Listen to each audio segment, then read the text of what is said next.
Morning বন্ধুরা, তোমরা সবাই কেমন আছো? আশা করছি অনেক অনেক ভালো আছো, সুস্থ আছো। তন্ময় পাপি ব্লগে ওয়েলকাম জানিয়ে আজকের ভিডিওটা শুরু করলাম।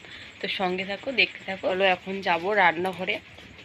থালা বাসন নেই, রাত্রেবেলা মেজে রেখেছিলাম, তো রান্নাঘরটাও তো একটু গুছাতে হবে। তো চলো, এগুলো এখানে আছে, এগুলোকে গুছাবো এখন। আগের দিন রাতের বেলা কিছুটা ডাল মিক্সারে দিয়ে মিক্সার করেছিলাম, তো তার জন্যই মিক্সার মেশিনটার গুছানো হয়নি। তো এখন আমি সব গুছিয়ে নিচ্ছি। রাতেরবেলা যেহেতু ওই জারগুলো ভিজেছিল, তাই আর গুছিয়ে রাখতে পারিনি, তাই সকালবেলা উঠে ওগুলোকে ভালো করে মুছে আগে গুছিয়ে দিলাম, না হলে অনেকটা জায়গা জুড়ে কেমনভাবে পড়ে আছে।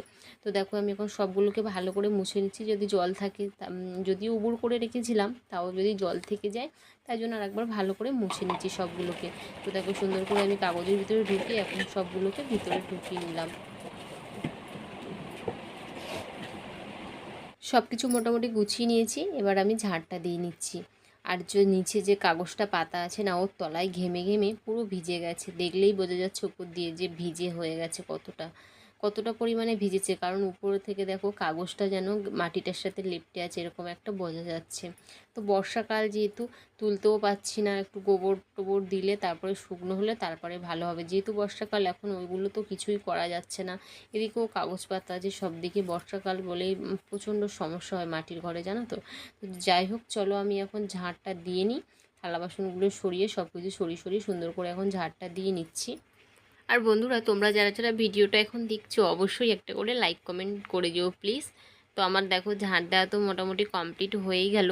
যেহেতু রাতের বেলা খাওয়া দাওয়া করেছিলাম, তাই এই জায়গাটা ভালো করে মুছে নিলাম। রাতেরবেলা মুছেছি, তাও সকালবেলা জানো তো, বাসি ঘর বারান্দা যেন না মুছলে ভালো, মানে কেমন একটা যেন অপরিষ্কার মনে হয়, তার জন্যই মুছে নিচ্ছি আরেকবার ভালো করে। রাতেরবেলা আমরা যেখানে খাই সেখানে তো অবশ্যই মুছে নিই, কিন্তু এই গেটের এই সামনেটুকু আমি কিন্তু প্রত্যেক দিনই মুছি, কারণ সকালবেলা বাসি গেটের সামনেটা একটু মুছতে হয়। পুরো ঘর বারান্দা তো আর গোবর দেওয়া এখন সম্ভব না, যতটুকু পারি মুছে নেওয়ার চেষ্টা করি। গেটের মুখটা আর কি না ধুলে এগুলো না ঠিক কেমন একটা যেন লাগে। তো যাই হোক, দেখো আমার এখন মোছা মোটামুটি কমপ্লিট হয়ে গেছে। কাজকর্ম তো হলো, চলো এবার আমি ব্রাশ করে নেব।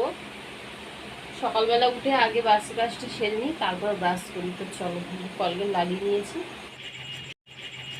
আকাশের ওয়েদারটা বেশ ভালো, রোদ ঝলমলে। আপাতত এখনও তো রোদ আছে, পরবর্তীতে আবার জানি না বর্ষাকালের আকাশ যেহেতু কী হবে। তো যাই হোক, আমার মেয়ের পুতুল দুটোকে আজকে ধুয়ে দেবো। আর খরাতে এক খরা জামা কাপড় আমি ভিজিয়ে দিয়েছি।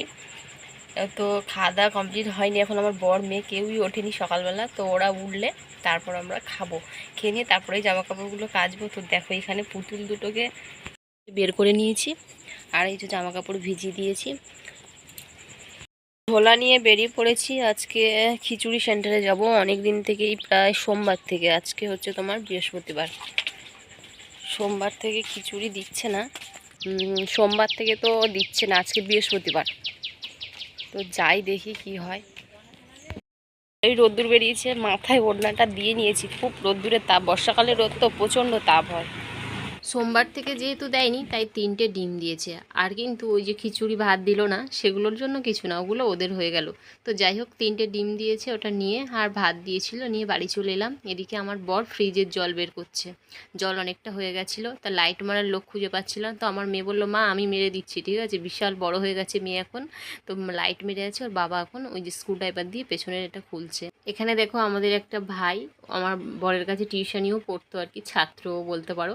তো আমার বাবাদের বাড়ি থেকে কলা গাছ আনতে গেছিলো আমার বর আর ও। তো কিছুতেই মুখ দেখাতে চাইছে না, দেখো পালাচ্ছে।